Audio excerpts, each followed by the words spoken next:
पड़ी काम ना सरवा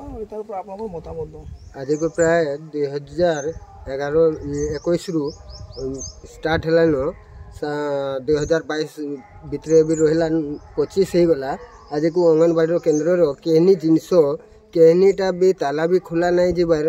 क्योंकि अंगनवाड़ी पूरा अचल अवस्था पड़ीजे जे छुआ मैंने काल के अंशुघात भी केते जन छुआ पड़ी पारे गोटे स्टल रे एपरी हिसाब से रोजन आउ सेठी पाठ पढ़ा पढ़ी चलीजे जे से अंशुघात हबार बहुत संभावना अच्छे। से मुझे सरकार को अनुरोध करुच्ची जे ए अंगनवाड़ी केन्द्रटा बहुत अति शीघ्र हेबाकू टिके साहाय्य करूँ। ना बाबलू सागर 12 नंबर वार्ड असुविधा पाठ पढ़ो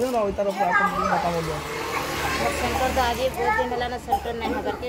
मत गोटे कम्युनिटी हॉल पढ़ा कमिटी वाले देते क्लास करुचे से सते भी छुआ मैंने बहुत असुविधा भी आसिक पाठ पढ़ुचे ये खरा दिन आसीगला न खरा दिन आइला तो अंशुघातर भी संभावना अच्छे ये खरा हो बसा लगे बहुत मुश्किल है तथा छुआ आसुचे बहुत छुआ मान मामा को बहुत धन्यवाद। आम से जेनटा कि अंगनवाड़ी सेंटर से संपूर्ण हिसाब से जल्दी से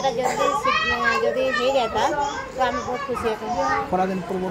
हाँ खरादिन पूर्व होगा बहुत खुशी छुआ मैंने भी बहुत खुशी आसो बनीता बार मोर हूँ यहाँ वार्ड नंबर 12।